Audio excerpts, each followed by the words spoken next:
Chapter 2 lesson 2 वित्तीय साक्षरता क्यों सिखाएं। यह मायने नहीं रखता कि आप कितना पैसा कमाते हैं, बल्कि आप कितना पैसा बचाते हैं, यह मायने रखता है। 1990 में माइक ने अपने पिता का साम्राज्य संभाला और वास्तव में अपने पिता से बेहतर काम कर रहा है। हम साल में 1 या 2 बार गोल्फ कोर्स पर मिलते हैं। वह और उसकी पत्नी बहुत अमीर हैं। रिच डैड का साम्राज्य अच्छे हाथों में है और माइक अब अपने बेटे को उसकी जगह लेने के लिए तैयार कर रहा है, जैसे उसके पिता ने हमें तैयार किया था। 1994 में मैंने 47 की उम्र में और मेरी पत्नी किम ने 37 की उम्र में सेवानिवृत्ति ले ली। सेवानिवृत्ति का मतलब काम न करना नहीं है। हमारे लिए इसका मतलब है कि अप्रत्याशित विनाशकारी परिवर्तनों को छोड़कर हम काम कर सकते हैं या नहीं कर सकते, और हमारी संपत्ति स्वचालित रूप से बढ़ती रहती है, मुद्रास्फीति से आगे रहती है। हमारी संपत्ति इतनी बड़ी है कि यह खुद ही बढ़ती है। यह एक पेड़ लगाने जैसा है। आप इसे वर्षों तक पानी देते हैं और फिर एक दिन इसे आपकी जरूरत नहीं होती। इसकी जड़ें इतनी गहरी हो जाती हैं। फिर पेड़ आपको आनंद के लिए छाया प्रदान करता है। माइक ने साम्राज्य चलाना चुना और मैंने सेवानिवृत्ति का चयन किया। जब भी मैं लोगों के समूहों से बात करता हूं, तो वे अक्सर पूछते हैं कि मैं कैसे शुरू करूं। क्या आप कोई किताब सुझाएंगे?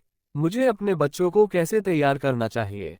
आपकी सफलता का राज क्या है? मैं करोड़पति कैसे बन सकता हूं? जब भी मैं इनमें से कोई सवाल सुनता हूं, तो मुझे निम्नलिखित कहानी याद आती है।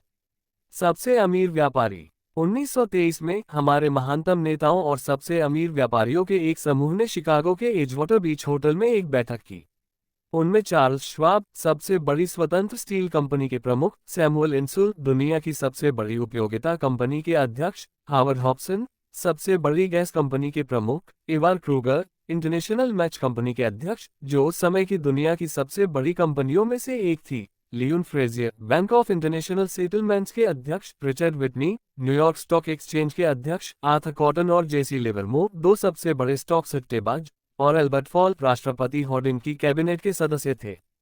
25 साल बाद इनमें से 9 टाइटन्स का जीवन इस प्रकार समाप्त हुआ। श्वाब 5 साल उधार के पैसे पर रहने के बाद पाई को मोहताज हो गए।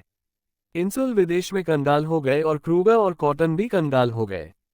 हॉब्सन पागल हो गए। विटनी और एल्बर्ट फॉल को जेल से रिहा कर दिया गया और फ्रेजियर और लिवरमोर ने आत्महत्या कर ली। मुझे संदेह है कि कोई भी वास्तव में यह नहीं कह सकता कि इन पुरुषों के साथ क्या हुआ। यदि आप तारीख को देखें, 1923, यह 1929 के बाजार दुर्घटना और महान मंदी से ठीक पहले था, जिसका मुझे संदेह है कि इन पुरुषों और उनके जीवन पर बहुत बड़ा प्रभाव पड़ा। बात यह है, आज हम उन पुरुषों की तुलना में अधिक और तेजी से बदलते समय में रहते हैं।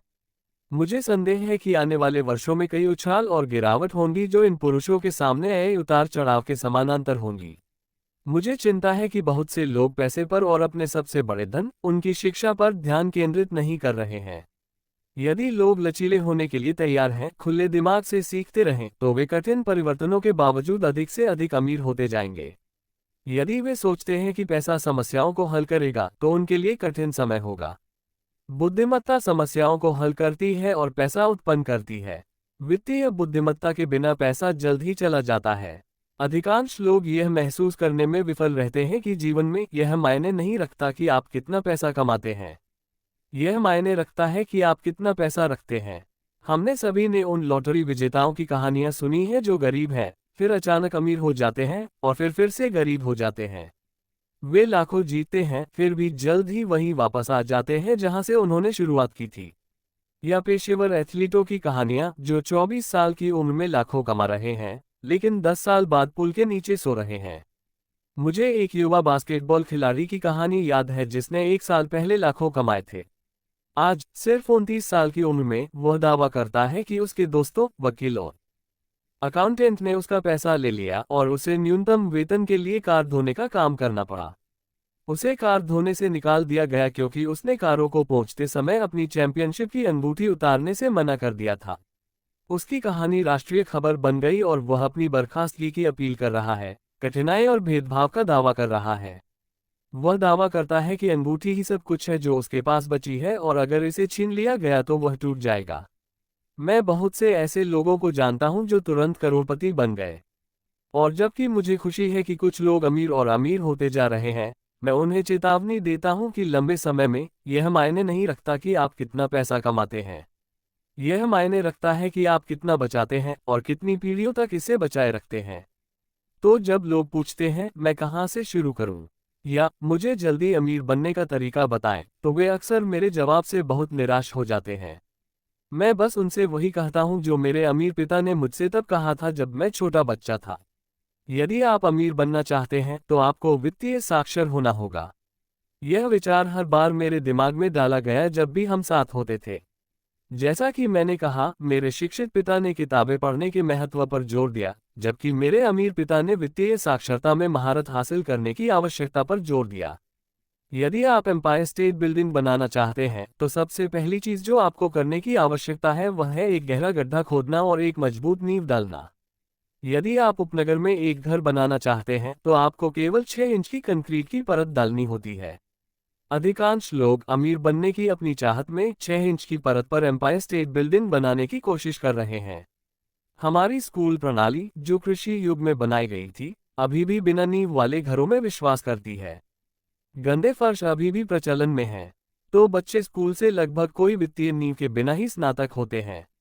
एक दिन उपनगर में कर्ज में डूबे और नींद रहित अमेरिकन ड्रीम जीते हुए वे ये निर्णय लेते हैं कि उनके वित्तीय समस्याओं का समाधान जल्दी अमीर बनने का तरीका ढूंढना है। गगनचुंबी इमारत का निर्माण शुरू होता है। ये जल्दी ऊपर जाती है और जल्द ही एम्पायर स्टेट बिल्डिंग के बजाय हमारे पास उपनगर का झुका हुआ टॉवर होता है। नींद रहित रातें लौट आती हैं। जहां तक माइक और मेरे वयस्क जीवन का सवाल है, हमारे दोनों विकल्प संभव थे क्योंकि हमें छोटे बच्चों के रूप में मजबूत वित्तीय नींव डालने की शिक्षा दी गई थी। लेखांकन संभवतः दुनिया का सबसे भ्रमित करने वाला उबाऊ विषय है, लेकिन यदि आप लंबे समय तक अमीर बनना चाहते हैं तो ये सबसे महत्वपूर्ण विषय हो सकता है। अमीर पिता के लिए सवाल था कि कैसे एक उबाऊ और भ्रमित करने वाले विषय को बच्चों को सिखाया जाए। उन्होंने पाया कि इसे चित्रों के माध्यम से सरल बनाकर सिखाना संभव था। मेरे अमीर पिता ने माइक और मेरे लिए मजबूत वित्तीय नींव डाली। चूंकि हम केवल बच्चे थे, उन्होंने हमें सिखाने के लिए एक सरल तरीका बनाया। वर्षों तक उन्होंने केवल चित्र बनाए और कम शब्दों का उपयोग किया। माइक और मैं सरल चित्र, शब्दावली, पैसे की गति को समझते थे और फिर बाद के वर्षों में अमीर पिता ने संख्याएं जोड़नी शुरू की। आज माइक ने अपने साम्राज्य को चलाने के लिए और अधिक जटिल और परिष्कृत लेखांकन विश्लेषण में महारत हासिल की है। मेरा साम्राज्य छोटा है, इसलिए मैं उतना परिष्कृत नहीं हूं, फिर भी हम दोनों एक ही सरल नींव से आते हैं। अगले पृष्ठों में मैं आपको वही सरल रेखा चित्र प्रदान करता हूं जो माइक के पिता ने हमारे लिए बनाए थे।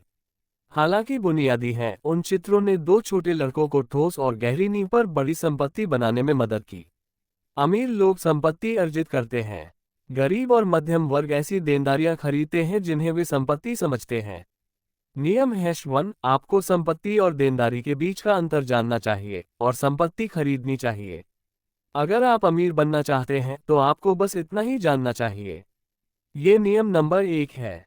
यह एकमात्र नियम है। ये सुनने में अत्यधिक सरल लग सकता है, लेकिन अधिकांश लोगों को इस नियम की गहराई का अंदाजा नहीं होता। अधिकांश लोग आर्थिक रूप से संघर्ष करते हैं क्योंकि वे संपत्ति और देनदारी के बीच का अंतर नहीं जानते। अमीर लोग संपत्ति अर्जित करते हैं। गरीब और मध्यम वर्ग ऐसी देनदारियां खरीदते हैं जिन्हें वे संपत्ति समझते हैं, अमीर पिता ने कहा। जब अमीर पिता ने माइक और मुझे ये समझाया तो हमने सोचा कि वह मजाक कर रहे हैं। हम किशोरावस्था के करीब थे और अमीर बनने के रहस्य का इंतजार कर रहे थे, और यह उनका उत्तर था। यह इतना सरल था कि हम इसे समझने के लिए लंबे समय तक सोचते रहे। संपत्ति क्या है? माइक ने पूछा। अभी चिंता मत करो, अमीर पिता ने कहा। बस इस विचार को अपने दिमाग में बैठने दो।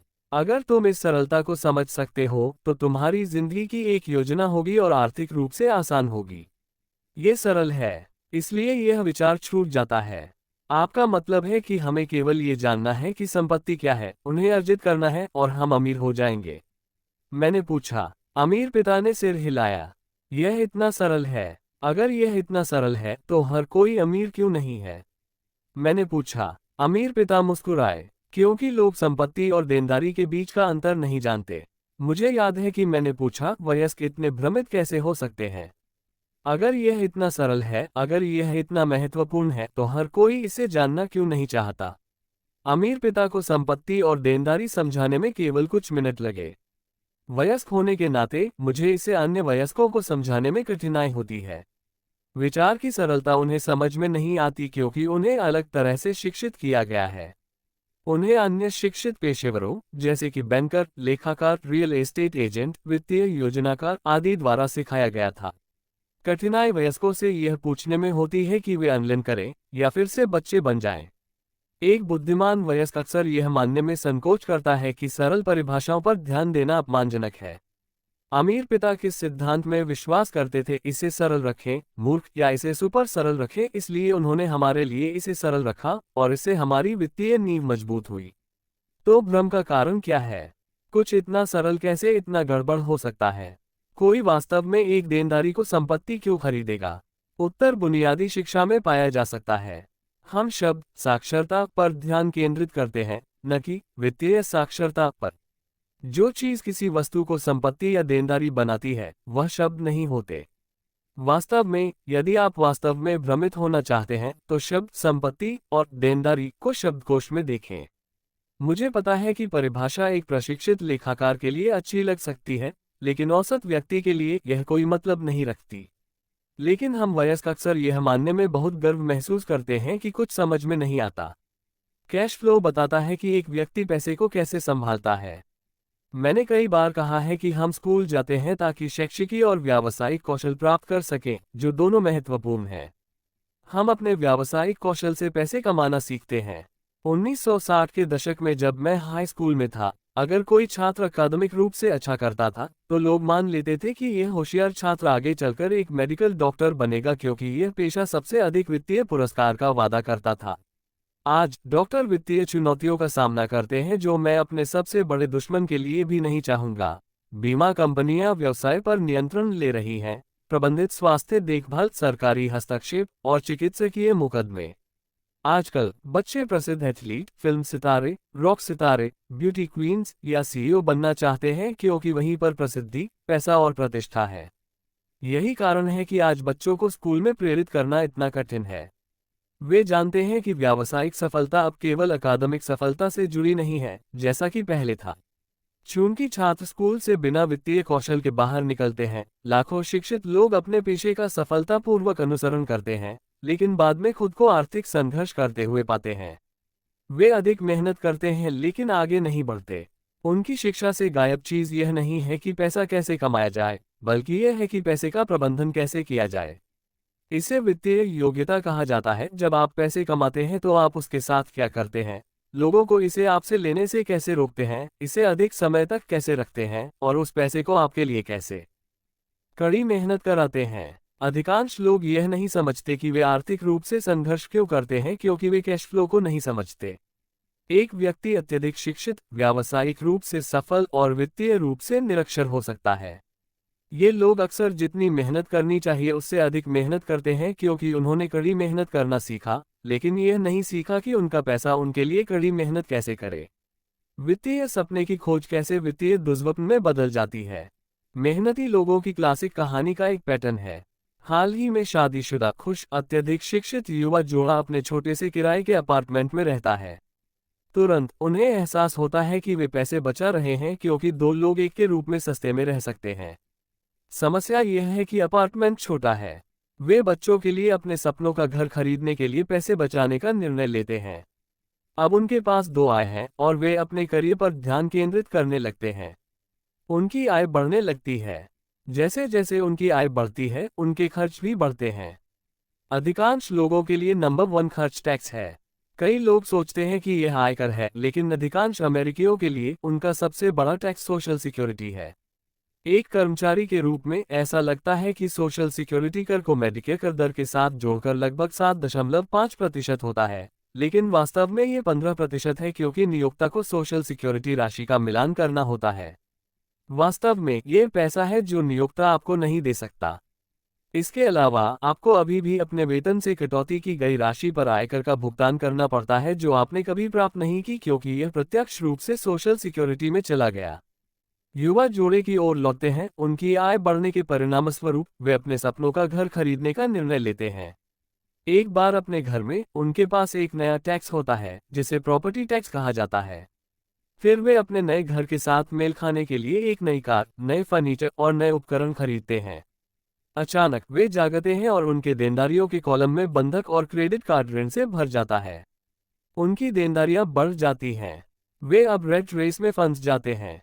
जल्दी ही एक बच्चा आ जाता है और वे अधिक मेहनत करते हैं। प्रक्रिया दोहराती है। उच्च आय से उच्च टैक्स होते हैं, जिसे ब्रैकेट क्रीप भी कहा जाता है। एक क्रेडिट कार्ड मेल में आता है। वे इसे उपयोग करते हैं और इसे अधिकतम कर देते हैं। एक ऋण कंपनी कॉल करती है और कहती है कि उनकी सबसे बड़ी संपत्ति, उनका घर, मूल्य में बढ़ गया है। क्योंकि उनका क्रेडिट बहुत अच्छा है, कंपनी एक बिल संगठन ऋण की पेशकश करती है और बताती है कि बुद्धिमान काम उच्च ब्याज उपभोक्ता ऋण को उनके क्रेडिट कार्ड का भुगतान करके साफ करना है। और इसके अलावा उनके घर पर ब्याज कर में कटौती है। वे इसके लिए जाते हैं और उन उच्च ब्याज क्रेडिट कार्डों का भुगतान करते हैं। वे राहत की सांस लेते हैं। उनके क्रेडिट कार्ड का भुगतान हो गया है। उन्होंने अब अपने उपभोक्ता ऋण को अपने गृह बंधक में शामिल कर लिया है। उनके भुगतान कम हो जाते हैं क्योंकि वे अपना ऋण 30 सालों में फैलाते हैं। ये बुद्धिमान काम है। उनका पड़ोसी कॉल करता है और उन्हें खरीदारी के लिए आमंत्रित करता है। मेमोरियल डे की बिक्री चालू है। वे खुद से वादा करते हैं कि वे केवल विंडो शॉपिंग करेंगे, लेकिन वे एक क्रेडिट कार्ड ले जाते हैं, बस इन केस। मैं इस युवा जोड़े से हमेशा मिलता हूँ। उनके नाम बदलते हैं, लेकिन उनकी वित्तीय समस्या समान होती है। वे मेरे एक भाषण में आते हैं ये सुनने के लिए कि मैं क्या कहता हूँ। वे मुझसे पूछते हैं, क्या आप हमें बता सकते हैं कि अधिक पैसे कैसे कमाए जाएं? वे यह नहीं समझते कि उनकी समस्या वास्तव में यह है कि वे अपने पास के पैसे को कैसे खर्च करना चुनते हैं। ये वित्तीय निरक्षरता के कारण होता है और संपत्ति और देनदारी के बीच के अंतर को नहीं समझते। अधिक पैसा शायद ही किसी के पैसे की समस्याओं का समाधान करता है। बुद्धि समस्याओं का समाधान करती है। मेरे एक दोस्त का कहना है कि कर्ज में डूबे लोगों से बार बार कहा जाता है, अगर आपको पता चले कि आपने खुद को एक गड्ढे में डाल लिया है तो खुदाई बंद कर दें। बचपन में मेरे पिता अक्सर हमें बताते थे कि जापानी 3 शक्तियों से अवगत थे: तलवार की शक्ति, रत्न की शक्ति और दर्पण की शक्ति।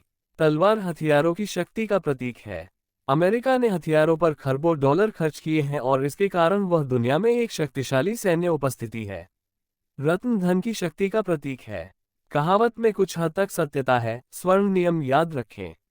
जिसके पास सोना है वही नियम बनाता है। दर्पण आत्मज्ञान की शक्ति का प्रतीक है। यह आत्मज्ञान जापानी किंवदंती के अनुसार तीनों में सबसे अधिक खजाने वाला था। अक्सर गरीब और मध्यम वर्ग के लोग पैसे की शक्ति को उन्हें नियंत्रित करने की अनुमति देते हैं। बस उठकर कड़ी मेहनत करके खुद से यह नहीं पूछते कि जो वे करते हैं वह समझ में आता है या नहीं। वे हर सुबह काम पर जाते समय अपने पाँव में गोली मारते हैं। पैसे को पूरी तरह से नहीं समझने के कारण अधिकांश लोग उसकी भारी शक्ति को उन्हें नियंत्रित करने की अनुमति देते हैं।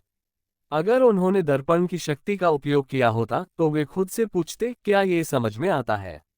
अक्सर अपनी आंतरिक बुद्धि पर भरोसा करने के बजाय जो उनके अंदर की प्रतिभा है, अधिकांश लोग भीड़ का अनुसरण करते हैं। वे काम करते हैं क्योंकि हर कोई करता है। वे सवाल करने के बजाय अनुकूलन करते हैं। अक्सर वे बिना सोचे समझे वही दोहराते हैं जो उन्हें बताया गया है। विविधीकरण। आपका घर एक संपत्ति है। आपका घर आपकी सबसे बड़ी निवेश है। आपको अधिक ऋण में जाने पर कर में छूट मिलती है। एक सुरक्षित नौकरी प्राप्त करें। गलतियां न करें। जोखिम न लें। कहा जाता है कि अधिकांश लोगों के लिए सार्वजनिक बोलने का डर मौत से भी बड़ा डर है। मनोचिकित्सकों के अनुसार सार्वजनिक बोलने का डर ओस्ट्रासिज्म के डर के कारण होता है। बाहर खड़े होने का डर, आलोचना का डर, मजाक का डर और बहिष्कृत होने का डर। अलग होने का डर अधिकांश लोगों को अपने समस्याओं को हल करने के नए तरीके तलाशने से रोकता है।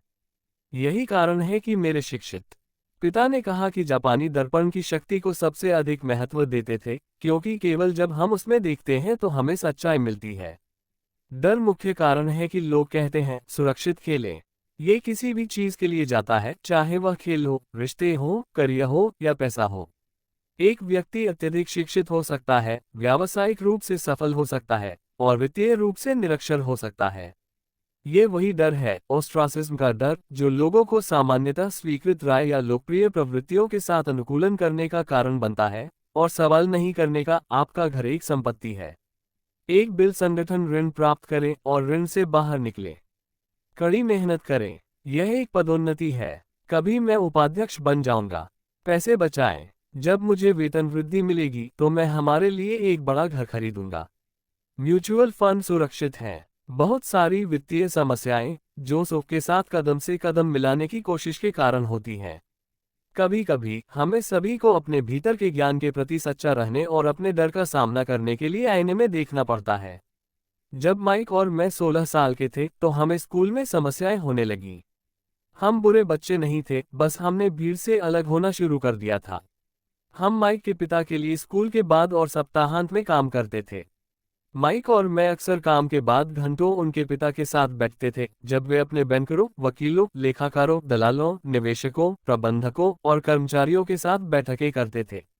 यहाँ एक ऐसा व्यक्ति था जिसने 13 साल की उम्र में स्कूल छोड़ दिया था और अब शिक्षित लोगों को निर्देश दे रहा था, आदेश दे रहा था और प्रश्न पूछ रहा था।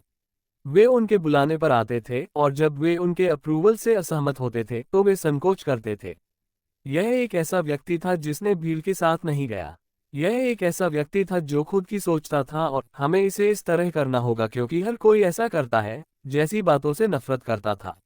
वे नहीं कर सकते शब्द से भी नफरत करते थे। अगर आप चाहते थे कि वे कुछ करें तो बस कहें, मुझे नहीं लगता कि आप इसे कर सकते हैं। माइक और मैंने उनके बैठकों में बैठकर स्कूल के सभी वर्षों से ज्यादा सीखा। माइक के पिता पुस्तकीय बुद्धिमान नहीं थे, लेकिन वे वित्तीय शिक्षा प्राप्त करने वाले और सफल थे। उन्होंने हमें बार बार कहा, एक बुद्धिमान व्यक्ति उन लोगों को नियुक्त करता है जो उससे अधिक बुद्धिमान होते हैं। इसलिए माइक और मुझे बुद्धिमान लोगों से सुनने और सीखने का लाभ मिला। लेकिन इस कारण से माइक और मैं अपने शिक्षकों के द्वारा सिखाए गए मानक सिद्धांतों के साथ नहीं चल सकते थे और इससे समस्याएं हुई। जब भी शिक्षक कहते थे, अगर आपको अच्छे ग्रेड नहीं मिलते तो आप वास्तविक दुनिया में अच्छा नहीं करेंगे, माइक और मैंने बस अपनी भौहें उठाईं। जब हमें निर्धारित प्रक्रियाओं का पालन करने और नियमों से विचलित न होने के लिए कहा जाता, तो हम देख सकते थे कि स्कूल रचनात्मकता को हतोत्साहित कर रहे थे। हम समझने लगे कि हमारे धनी पिता क्यों कहते थे कि स्कूल अच्छे कर्मचारियों को तैयार करने के लिए डिजाइन किए गए थे, न कि नियोक्ताओं को। कभी कभी माइक या मैं अपने शिक्षकों से पूछते थे कि जो हम पढ़ रहे थे वह वास्तविक दुनिया में कैसे लागू होगा, या क्यों हम कभी पैसे और उसके काम करने के तरीके के बारे में नहीं पढ़ते थे। बाद वाले प्रश्न के लिए हमें अक्सर उत्तर मिलता था कि पैसा महत्वपूर्ण नहीं था, अगर हम अपनी शिक्षा में उत्कृष्टता प्राप्त करेंगे तो पैसा अपने आप आएगा। जितना अधिक हमने पैसे की शक्ति के बारे में जाना, उतना ही हम शिक्षकों और अपने सहपाठियों से दूर हो गए। मेरे अत्यधिक शिक्षित पिता ने कभी मेरे ग्रेड पर मुझ पर दबाव नहीं डाला, लेकिन हमने पैसे के बारे में बहस करना शुरू कर दिया। जब तक मैं 16 साल का था, मुझे शायद पैसे के साथ अपने माता पिता दोनों से बेहतर आधार था। मैं बही खाता रख सकता था। मैंने कर लेखाकारों, कॉर्पोरेट वकीलों, बैंकरों, रियल एस्टेट दलालों, निवेशकों आदि को सुना। इसके विपरीत मेरे पिता अन्य शिक्षकों से बात करते थे। एक दिन मेरे पिता ने मुझे बताया कि हमारा घर उनकी सबसे बड़ी निवेश है। जब मैंने उन्हें दिखाया कि क्यों मुझे लगता था कि घर एक अच्छा निवेश नहीं था, तो एक सुखद बहस हुई। एक पिता ने अपने घर को संपत्ति माना और दूसरे पिता ने इसे देनदारी माना। मुझे याद है जब मैंने अपने पिता के लिए नकदी प्रवाह की दिशा दिखाते हुए निम्नलिखित आरेख खींचा। मैंने उन्हें घर के साथ आने वाले सहायक खर्च भी दिखाए। बड़ा घर मतलब बड़े खर्च और नकदी प्रवाह खर्च के कॉलम के माध्यम से बाहर जा रहा था। आज भी लोग मुझसे इस विचार पर चुनौती देते हैं कि घर एक संपत्ति नहीं है। मैं जानता हूं कि बहुत से लोगों के लिए यह उनका सपना होता है और साथ ही उनका सबसे बड़ा निवेश होता है, और अपना घर होना कुछ न होने से बेहतर है। मैं बस इस लोकप्रिय सिद्धांत को देखने का एक वैकल्पिक तरीका पेश करता हूं। यदि मेरी पत्नी और मैंने एक बड़ा शानदार घर खरीदा तो हमें एहसास होता कि यह एक संपत्ति नहीं है, यह एक देनदारी होती, क्योंकि यह हमारे जेब से पैसा निकालती है। तो ये तर्क मैं प्रस्तुत करता हूँ।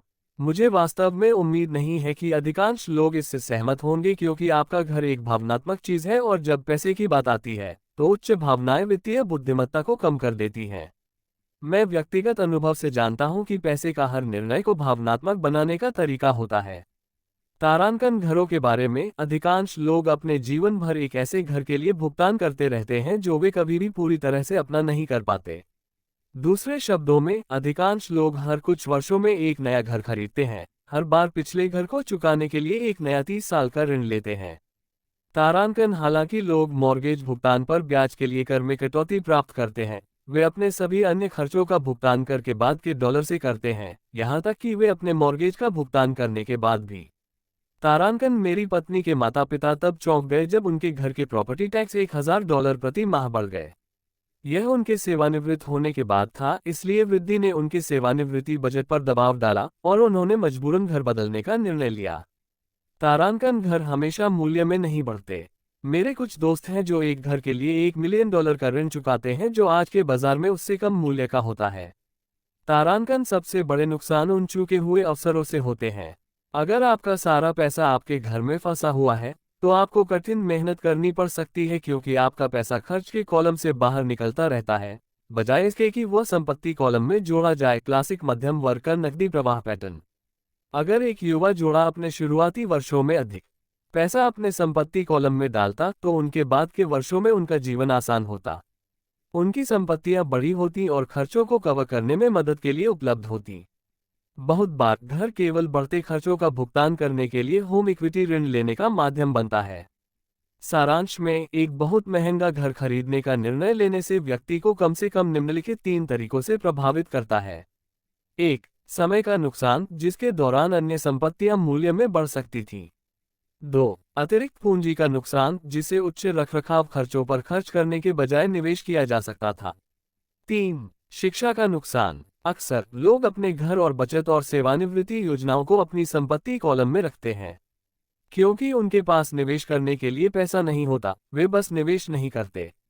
इससे उन्हें निवेश का अनुभव नहीं होता।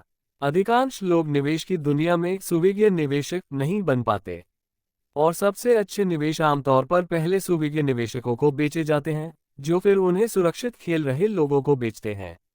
मैं यह नहीं कह रहा हूं कि घर न खरीदें, मैं ये कह रहा हूं कि आपको संपत्ति और देनदारी के बीच का अंतर समझना चाहिए।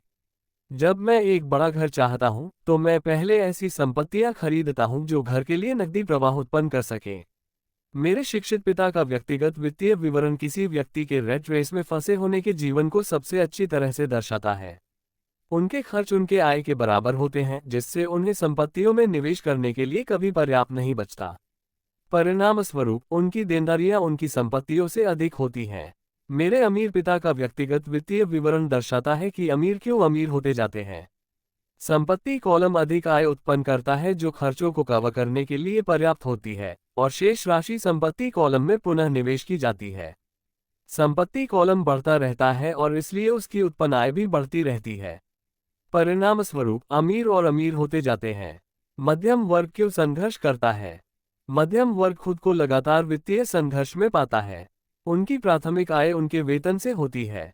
जैसे जैसे उनके वेतन बढ़ते हैं वैसे वैसे उनके कर भी बढ़ते हैं। उनके खर्च भी उनके वेतन बढ़ने के साथ साथ बढ़ते हैं। इसलिए रेट रेस शब्द, वे अपने घर को अपनी प्राथमिक संपत्ति मानते हैं, बजाय इसके कि वे आय उत्पन्न करने वाली संपत्तियों में निवेश करें। अपने घर को निवेश मानने का ये पैटर्न और ये सोच कि वेतन वृद्धि का मतलब है कि आप एक बड़ा घर खरीद सकते हैं या अधिक खर्च कर सकते हैं, आज के कर्ज से लदे समाज का आधार है। बढ़ता हुआ खर्च परिवारों को अधिक कर्ज में धकेलता है और अधिक वित्तीय अनिश्चितता में डालता है, भले ही वे अपनी नौकरियों में उन्नति कर रहे हों और नियमित रूप से वेतन वृद्धि प्राप्त कर रहे हों। ये कमजोर वित्तीय शिक्षा के कारण उच्च जोखिम जीवन है। हाल के समय में नौकरियों की भारी कमी ने साबित कर दिया है कि मध्यम वर्ग वास्तव में वित्तीय रूप से कितना अस्थिर है। कंपनी पेंशन योजनाओं को 401 योजनाओं द्वारा प्रतिस्थापित किया जा रहा है। सामाजिक सुरक्षा स्पष्ट रूप से संकट में है और इसे सेवानिवृत्ति के स्रोत के रूप में भरोसा नहीं किया जा सकता। मध्यम वर्ग के लिए दहशत फैल गई है। आज म्यूचुअल फंड लोकप्रिय हैं क्योंकि वे सुरक्षितता का प्रतीक माने जाते हैं। औसत म्यूचुअल फंड खरीदार कर चुकाने और मॉर्गेज का भुगतान करने, अपने बच्चों की कॉलेज की बचत करने और क्रेडिट कार्ड का भुगतान करने में व्यस्त होते हैं। उनके पास निवेश का अध्ययन करने का समय नहीं होता, इसलिए वे म्यूचुअल फंड के प्रबंधक की विशेषज्ञता पर निर्भर होते हैं। इसके अलावा, क्योंकि म्यूचुअल फंड में कई अलग अलग प्रकार के निवेश शामिल होते हैं, वे महसूस करते हैं कि उनका पैसा सुरक्षित है क्योंकि यह विविधीकृत है। ये शिक्षित मध्यम वर्ग म्यूचुअल फंड दलालों और वित्तीय योजनाकारों द्वारा प्रस्तुत सिद्धांत का अनुसरण करता है। सुरक्षित खेलें, जोखिम से बचें। वास्तविक त्रासदी यह है कि प्रारंभिक वित्तीय शिक्षा की कमी ही औसत मध्यम वर्ग के लोगों द्वारा सामना किए गए जोखिम को पैदा करती है। उन्हें सुरक्षित खेलना पड़ता है क्योंकि उनकी वित्तीय स्थिति सबसे अच्छे में नाजुक होती है। उनके बैलेंस शीट संतुलित नहीं होते, बल्कि वे देनदारियों से लदे होते हैं और उनके पास कोई वास्तविक संपत्ति नहीं होती जो आय उत्पन्न कर सके। आमतौर पर उनका एकमात्र आय स्रोत उनका वेतन होता है। उनका जीवन पूरी तरह से उनके नियोक्ता पर निर्भर हो जाता है। इसलिए जब वास्तविक जीवन के सौदे आते हैं तो ये लोग उनका लाभ नहीं उठा सकते क्योंकि वे बहुत मेहनत कर रहे होते हैं, अधिकतम कर चुकाते हैं और कर्ज में लदे होते हैं। जैसा कि मैंने इस खंड की शुरुआत में कहा, सबसे महत्वपूर्ण नियम है संपत्ति और देनदारी के बीच का अंतर जानना। एक बार जब आप अंतर को समझ लें तो अपनी कोशिशें आय उत्पन्न करने वाली संपत्तियां खरीदने पर केंद्रित करें। यह अमीर बनने के रास्ते पर शुरू होने का सबसे अच्छा तरीका है। ऐसा करते रहें और आपका संपत्ति कॉलम बढ़ेगा। देनदारियों और खर्चों को कम रखें ताकि अधिक पैसा संपत्ति कॉलम में डाला जा सके। जल्द ही संपत्ति का आधार इतना गहरा हो जाएगा कि आप अधिक अटकलों वाले निवेशों को देखने का जोखिम उठा सकते हैं। ऐसे निवेश जिनकी वापसी 100% से अनंत हो सकती है। $5000 के निवेश जो जल्द ही $1 मिलियन या उससे अधिक में बदल जाते हैं। ऐसे निवेश जिन्हें मध्यम वर्ग बहुत जोखिम भरा मानता है। ये निवेश वित्तीय रूप से शिक्षित व्यक्ति के लिए जोखिम भरा नहीं है। एक कर्मचारी और गृहस्वामी के रूप में आपके कार्यों का सामान्य रूप से यह अर्थ होता है। 1. तारांकन। आप कंपनी के लिए काम करते हैं। तारांकन कर्मचारी अपने मालिक या शेयरहोल्डरों को अमीर बनाते हैं, न कि खुद को। आपकी मेहनत और सफलता मालिक की सफलता और सेवानिवृत्ति के लिए योगदान देती है। 2. तारांकन। आप सरकार के लिए काम करते हैं। तारांकन सरकार आपकी तनख्वाह से पहले ही अपनी हिस्सेदारी ले लेती है। मेहनत करने पर आप केवल सरकार को अधिक कर देते हैं। अधिकांश लोग जनवरी से मई तक केवल सरकार के लिए काम करते हैं। 3. तारांकन। आप बैंक के लिए काम करते हैं। तारांकन करों के बाद आपकी अगली सबसे बड़ी खर्च आमतौर पर आपका मॉर्गेज और क्रेडिट कार्ड का कर्ज होता है। सिर्फ मेहनत करने की समस्या यह है कि इन तीनों स्तरों में से प्रत्येक आपके बढ़ते प्रयासों का अधिक हिस्सा ले लेता है। आपको ये सीखना होगा कि कैसे आपके बढ़ते प्रयास सीधे आपके और आपके परिवार के लिए लाभकारी हो। जब आप अपने व्यवसाय पर ध्यान केंद्रित करने का निर्णय लेते हैं, संपत्तियों को जुटाने पर जोर देने के बजाय बड़े वेतन पर, तो आप अपने लक्ष्य कैसे निर्धारित करते हैं? अधिकांश लोगों को अपनी नौकरी बनाए रखनी होती है और अपने वेतन का उपयोग संपत्तियों की खरीद के लिए करना होता है। जब उनकी संपत्तियां बढ़ती हैं, तो वे अपनी सफलता का आकलन कैसे करते हैं? कब कोई जानता है कि वे अमीर हैं कि उनके पास धन है? मेरे पास संपत्तियों और देनदारियों की अपनी परिभाषा है, साथ ही धन की भी। मैंने धन की परिभाषा एक व्यक्ति से ली है जिसका नाम आर.